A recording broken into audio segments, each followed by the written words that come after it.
So making a transition from that to where we're going isn't necessarily easy, so I think maybe the best thing for us to do is just pause and pray. Do you join me?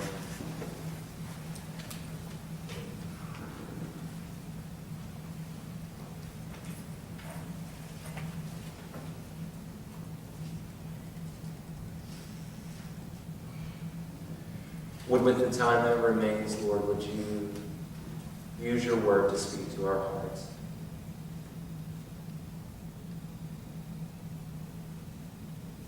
Would we, with open minds and open ears, listen?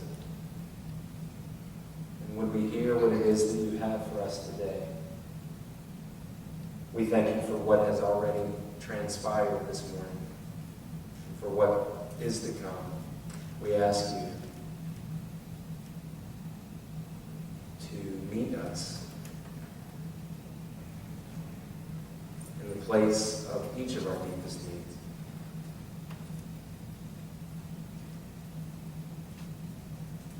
In Christ we pray.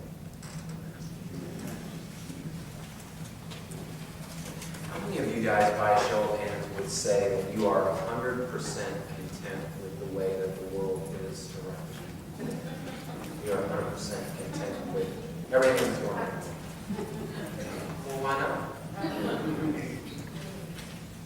There are a lot of reasons why none of us could raise our hands, obviously. When you live in a fallen world, no one or nothing is immune from the effects or impact of what it means to live in that kind of world. Our world is beautiful, majestic, amazing, inspiring. I wake up on most good days and I think, wow, what a gift to live in this world. But I hold that in one hand, while in the other hand I realize there's a lot that isn't right. There's a lot that's difficult, painful, hurtful. And so we all wrestle and struggle by the effects of what it means to live in a fallen world. In August of 2016, the World Economic Forum surveyed more than 26,000 millennials. So those are people who are from the age of 18 to 35. And it wasn't just in the United States. They surveyed these 26,000 millennials from 181 different countries. And they asked them to list what their top 3 issues in need of change were. Here's their top 5. Number 5, dealt with government transparency and corruption. It was issues in dealing with those who were ruling over. They felt like in some way, shape, or form that if they could get at changing government, that they could get at changing our world. That was number 5. And that was 21.7% of millennials thought that. Number 4, 31.7% of the millennials thought that poverty was our next greatest issue. That there are a lot of people who are living in squalor. They have no place to live and no food to eat. That poverty was threatening the livelihood of our globe, and that if they could get at dealing with the issues of poverty, that could make a dent in creating the kind of world that they would want to live in. Number 3, dealt with issues of religion, of religious strife and conflict across our globe. There were 33.8% of our millennials thought that if we could get at dealing with the issues, the problems that we have between religions, that perhaps that might make a dent, that might make a difference. That was number 3. Number 2 was 36.5% believed that increasing levels of conflict and war were our greatest threats. That our issues of not having peace in our world, that if we could get to a place where we could broker peace between those who were at war, that would make a difference. And then number 1, this may or may not surprise you, but 45.2% of our millennials believe that climate change and issues of The destruction of our natural resources were a major problem, not only for us, but for those who were to come behind us. So you can kind of see from our young people what was on their mind, what they're thinking are problems in our world. I want you now, though, to think for a moment about if you could list those top 3 issues that you would get at. What is it that you think would make a difference? No one raised their hand that they were 100% content with how things were. But if you were king for a day or queen for a day, what would you get at? You can take a moment and think about that, maybe even write it down, because we're going to be reflecting on that in just a little bit.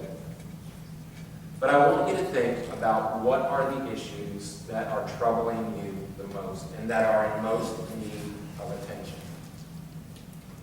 And as you think those through and you write those down, then I want you to ask yourself the question, who's responsible for doing something about it? Who's responsible for doing something about it? And if the answer is someone else, I'm going to tell you, you're looking in the wrong place. The answer, when you look in a mirror, will be staring directly back at you. That is who is responsible for bringing about change. As much as we would want to elect certain leaders to help bring about certain legislation, or we would want by some other means to force a revolution or some big splash or change for things to happen, we need not look beyond the mirror. We must look and think about what it is in our world personally that we can do to move in the direction of the kind of change that we want to see happen. Because to tell you the truth, she's not swooping down anytime soon. And neither are they. And neither are they. We don't have any superheroes coming to rescue us. We like the big splash or the thought of something happening overnight that would be cataclysmic and that would radically alter our world. But the truth is, change will be slow, and change will be steady, and change will be sure if you and I and we will be about the business of doing the kinds of things that actually bring about change. And that's what I want to talk about today. The Apostle Paul, if you have a Bible and you want, turn with me to Colossians chapter 4. The Apostle Paul has been writing this letter to a group of people who have been struggling with the larger culture around them. To be honest, there's a lot of stuff that they were dealing with then that you and I are dealing with today too. They had a lot of similar issues that we have. And when he writes to this group of believers, he's been talking to them about how when the gospel of Christ makes its home in you, how it has the capacity to change your life.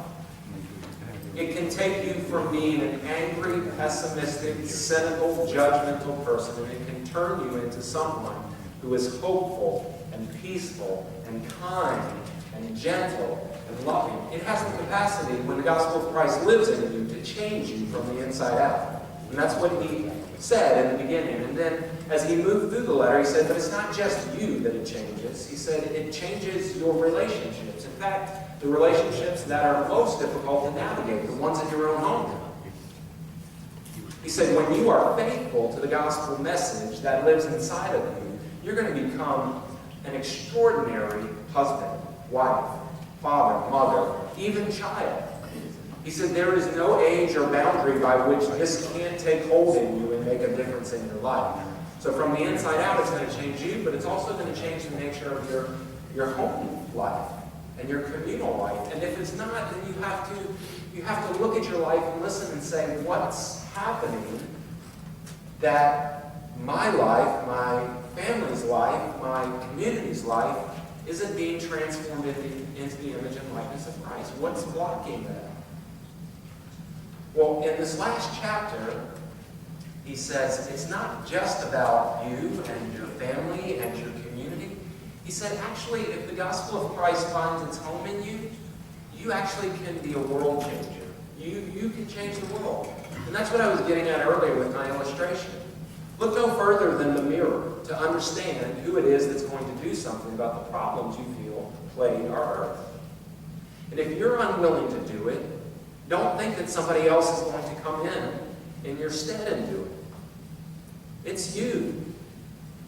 God has left you here and gifted you here on planet Earth and given you the capacity to do real good stuff. And that's what he's expecting. And so when Paul writes the following, I want you to listen, because you're going to hear three things, at least three things, that will be important tools for you to put in your tool bag as you walk out of this room today and you think about living your life, about how you're going to live your life, and how you actually are going to impact and change the world. I want you to listen closely, and after I read it, I'll come back and unpack just what those are.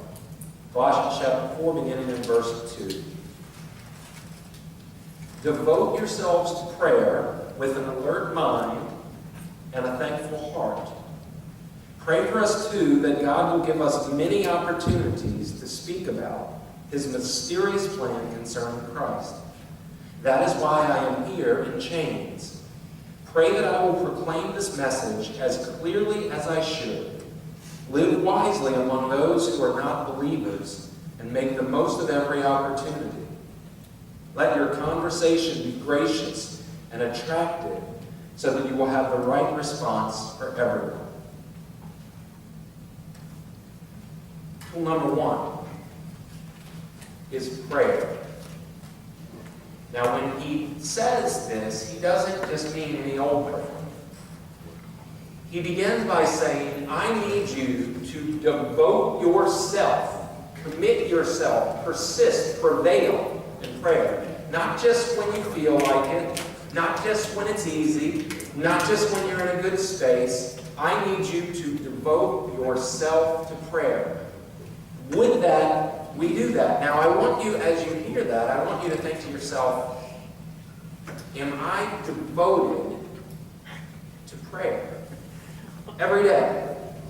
Now, when I was younger, I used to think that the purpose of prayer was somehow kind of bending God's ear towards me so that he would hear what I want and give me what I felt I needed.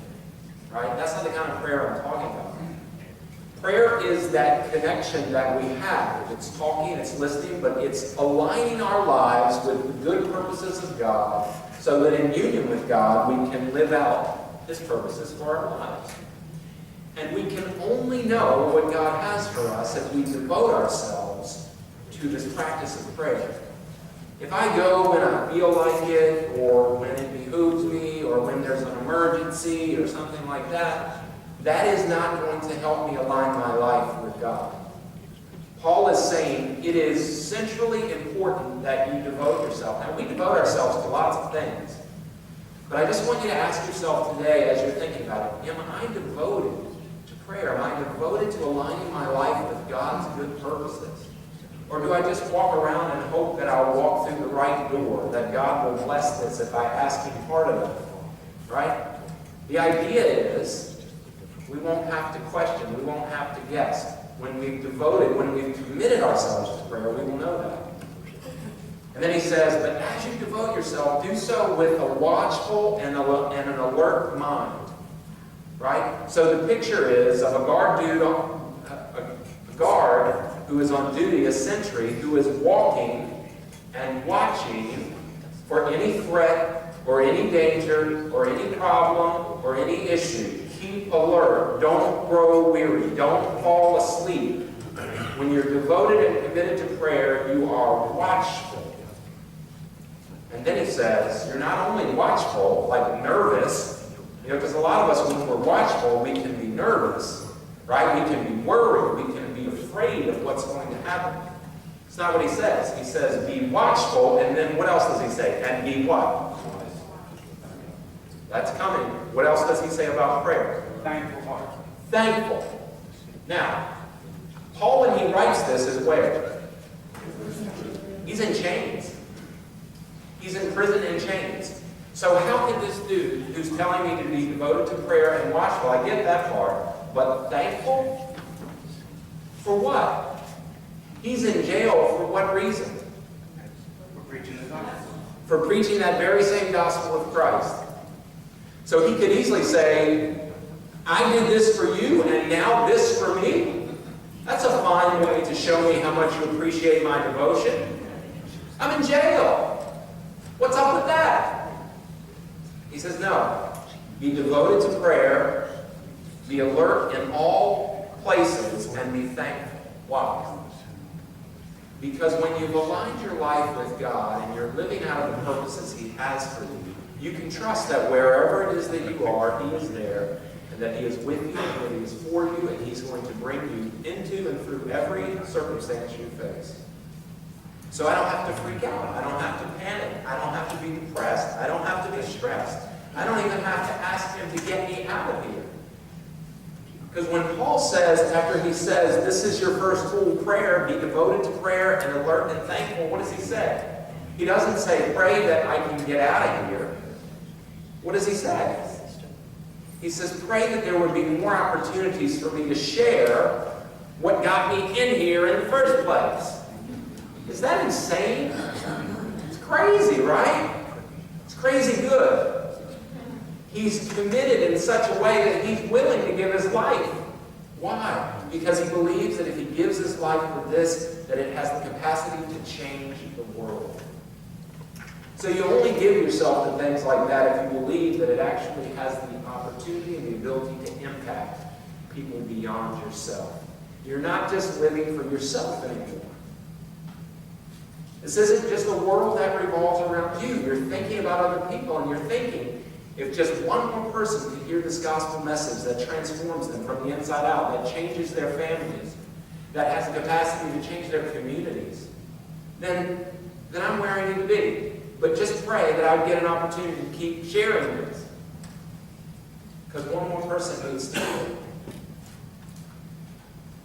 I won't ask you to raise your hands, but really, how many times when you and I, we get to a space where we're just unhappy, do we just want to hit sort of the eject button from the space that we're in? Do we just want, we beg and plead, God, just get me, and then we make promises, if God gets us out of this, then He'll do that. You're looking at it wrongly. Wherever it is that you are, God is not unaware. And it may be a really difficult, painful, dark, hard place. And I get that you might want out of it. I have wanted out of it many times. But part of understanding the purposes of God is understanding that wherever it is that you are, God can do amazing things. And oftentimes our most precious teachers are the pain and hardship that come into our lives. So when we're in chains, when we're in the place that we least want to be, Paul says, don't lose heart. Don't give up. Don't think that I don't love you anymore. I've not removed my blessing from you. You're in this space for a reason. Just walk with me and align your life with me, and you will see that there will be purpose in this. Be devoted to prayer, not half-hearted, wholehearted. Be devoted. Be watchful and alert when you wake up every day like a guard on duty, a sentry on the wall, scanning, looking for every opportunity to pray. And then as you do, be thankful that you are where you are and that God loves you and has a plan for your life. That's the first tool. Be devoted to prayer. Devoted to prayer. Are you devoted to prayer? Are you devoted to aligning your life so that you can walk in union with Christ? So that His power can infuse you. And from the inside out, you can be a different person because of His life in your life. That's the first tool that will change the world. Then the second tool. Second tool, as he continues, he says, I want you to live wisely among those who are not believers and make the most of every opportunity. How many of you guys, when you wake up in the morning, you think about, as your day is just getting ready to get started, how many of you guys ask God, today I'm going to go into the lion's den, work. Today I'm going to go into places and I'm going to mix with people who don't share the same set of beliefs. They don't know you, they don't love you, they don't operate by the same standards that I want to live and operate by? Could you help me to navigate that space in the most wise way possible? I need wisdom, because somebody's going to say something to me today. Somebody's going to do something to me today, and I'm going to want to act towards them like they acted towards me. That's going to be my temptation. I'm going to want to be reactive. But that's not going to honor you, and it's not going to advance the gospel. So help me be wise. Help me to have in front of me this idea that you taught, called the golden rule, that I would do unto others as I would have them do unto me. Help me to remember the things that you taught me, Jesus, that were central: to love my enemy and to pray for those who persecute me. Help me to remember the wisdom of chapters 5, 6, and 7 in the Sermon on the Mount in the Gospel of Matthew. Help me to remember these things so that I can be wise today, because my bet is I'm going to be challenged at some point today. It could be somebody even in my own home who's going to challenge me. And they may or may not even realize that they're doing it, but I'm going to feel this, something's going to rise up within me. Some of you know what I'm talking about. It's going to, and I want to stop that before it gets here and out. Because I don't want to be reactive. I want to be wise in the way that I interact, and I want to make the most of every opportunity. I want to look for ways to serve people that don't like me, that don't respect my faith, that would never serve me. I want to be wise. Why? Because when the gospel makes its home in me and then makes its way out of me, I believe that it has the capacity to change people. And even if in that one interaction it doesn't change that person instantaneously, if I stay at it, much like planting and watering and nurturing, one day a harvest is going to spring up. And I just by faith am believing that. So I'm going to stay at it. Every day I'm going to stay at it. Wisely. Sowing, watering, nurturing, pulling up the weeds, taking care of who I am so that I can be wise in every situation. That is a tool, Paul says, that can change the world. Live wisely. Are you living wisely? When you wake up in the morning, are you thinking about your day and how you could wisely navigate every space? I'm going to have a meeting this afternoon. I know it's going to be tough. I'm going to have an interaction. I'm going to have something. I'm going to be surprised by something that's happening. Would you help me? Would you give me wisdom to live like Christ in this situation? That's tool number 2. And then finally, what he says is, let your conversations be gracious and attractive so that you will have the right response for everyone. Wouldn't it be awesome to have the right response for everyone? That would be great, right? That would do wonders in our families, wouldn't it? We had just the right response at the right time, right? He says, so you're living among people who do not embrace what you embrace, who don't think like you do, who don't act like you do. But that doesn't change what should come out of your mouth. He said, every time something comes out of your mouth, it's a reflection of what's in your heart. Amen. So, if I have angry words for you, guess what? That somewhere inside of me, that's found a space. If I have judgments towards you, that's living in me somewhere. Right? So my mouth, like it or not, my mouth is a reflection of what's going on inside of me. So, when we royally fail and don't have the right response for a given situation, that's a cue for us to look at and listen to our lives and say, gosh, I don't want to be an angry, bitter, pessimistic, negative, harsh, judgmental, unforgiving person. I don't want to be like that. I'd rather be kind. I'd rather be gracious and gentle and compassionate and humble. Where are those garments? Where did they go? Where did they go? They're in a bag somewhere getting ready to go to Goodwill. When instead they should be in my closet and I should put them on every day, thinking about how can I bless somebody today by being kind. How can I let this generosity, even though I don't have much, well up within me and look for ways to give to others? Whatever comes out of our mouths is a reflection of what's going on in our lives. It just is. So, if you listen to yourself over the last 24 hours, what's going on inside of you these days? You got fear that's made at home. You got anger that's made at home. Or you have faith and hope and love that's making a home inside of you. Eventually, what you want to do as you grow is you want to have less and less room for those things that are not gracious. Right? Because we remember that the only reason that we are to forgive anybody else is because we've been forgiven. That's it. The only reason that we could possibly give love to someone in an unconditional, sacrificial way is because it's already been done for us.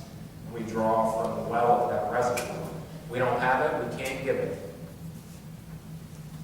So Paul says, think about what's wrong with the world around you. You don't have to think very long to get your top 3, top 5, top 10. But maybe instead of thinking and hoping somebody else is going to do something about it, maybe you can just start in your own little piece of parcel of land. And you begin where you are and you say to yourself, I'm devoted to a lot of things, but not so much to prayer. I got to figure out a way to commit myself and align myself with Christ so that I can get my heart right. I'm like a watchman on a wall looking for every opportunity to pray and to be thankful, even if I'm in chains. I bet there's some of you today who are in chains. You're in a place you don't want to be. And it's hard. And you've been begging God to take you out. Maybe just for a day or two. Try and take a page out of Paul's letter and think about what it would be like to focus your prayers in a different direction. In the hopes that your space would, as you navigate it gracefully, would give hope to somebody else who's in chains. That the way in which you live your life, that the gospel message would emanate from who you are and would actually be a seed sown that would one day spring up into a harvest for somebody else. And if you could realize as you devote yourself to prayer that when you wake up, that it's important how you live. Not haphazardly or randomly or live your life as if everyone's watching.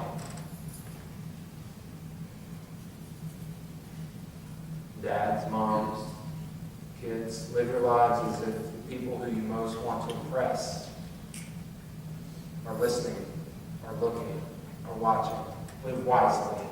Live with intention. And then finally, let what you say be gracious. Let what you say build up and not tear down.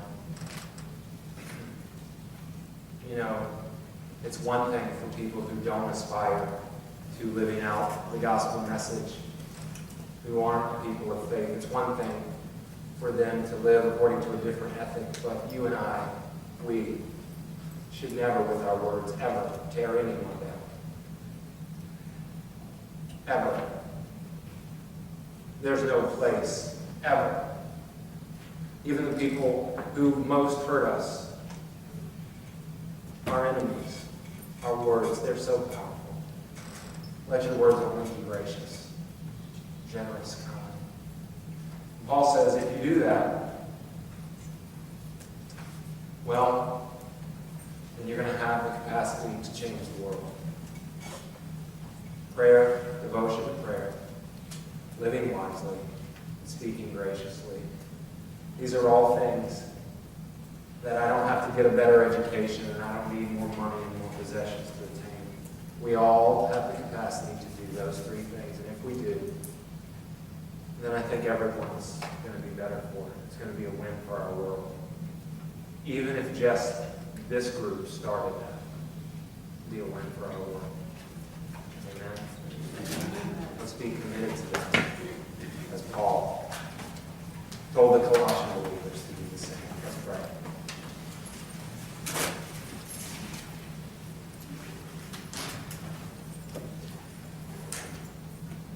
Lord, the world that we live in is beautiful and wonderful and majestic, but it is also very impacted by the fall. There are many things in our world that are not as you want them to be. And so I pray as a result of today's time that we would just listen to what it is that we could do to impact our world. Because there's a gap between the way that it is and the way that we want it, and if we can help, then I ask that you would encourage and inspire and speak to us about how we can do that. Today, help us to use these tools to take a step in the right direction. We ask this in the name of Christ, who is our Lord.